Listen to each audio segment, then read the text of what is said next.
mga dapat natin malaman sa ibon para hindi tayo maloko ng mga seller.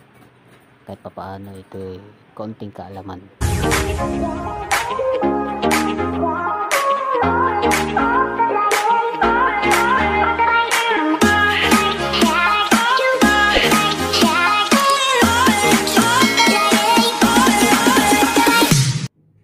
May tatlo klase tayong ibon dito.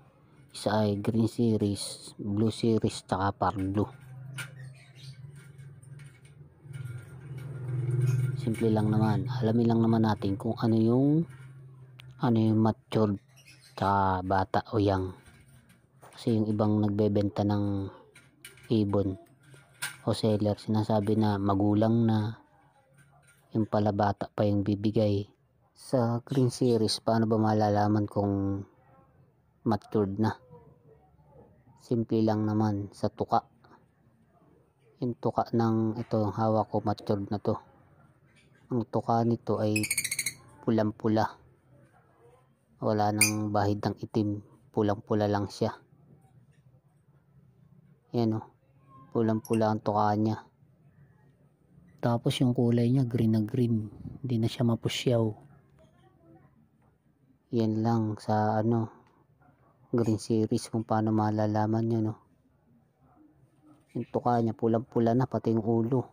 Yan yung matured o maedad na, pwede ng panalang.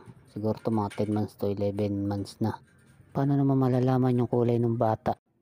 Ito, may picture tayo ng green series. Kita nyo yung picture niya, yung tuka niya may bahid pa ng itim-itim yung pinakampuno. Tapos yung kulay nung tuka, hindi pa siya ganun kapula, medyo mapusyaw pa siya. Pati langas niya mapusyaw pa, hindi gaya nung matured na talagang mapulang mapula na. Ang tuka, langas, tsaka balahibo, bale yun lang ang palatandaan natin sa green series kung young o matured na.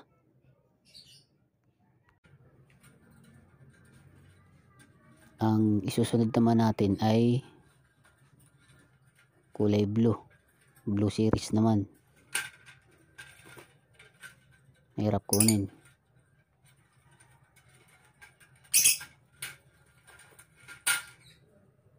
Sa blue series, unang-una natin titingnan dyan ay ang tuka. Pag ang tuka ng blue series ay kulay puti na, matik matured na yan. Ayan o, puting-puti na yung kulay ng tuka niya.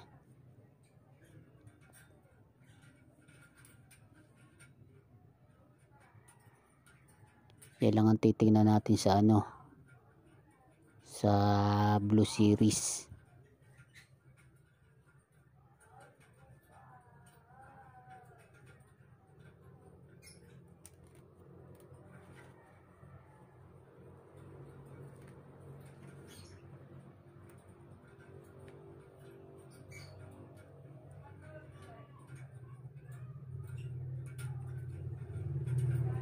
Yung tuka niya puting-puti na talaga.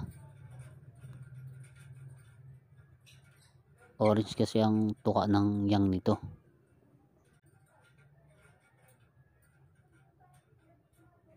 Tapos may isang palatandaan pa sa blue series, sa kuko.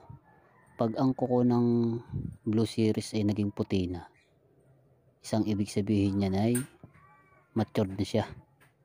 Kasi ang young nito kulay itim ang kuko. Yan o, kulay puti na siya. Ibig sabihin matured na ito. Pati tuka niya, tingnan nyo, puting puti na talaga.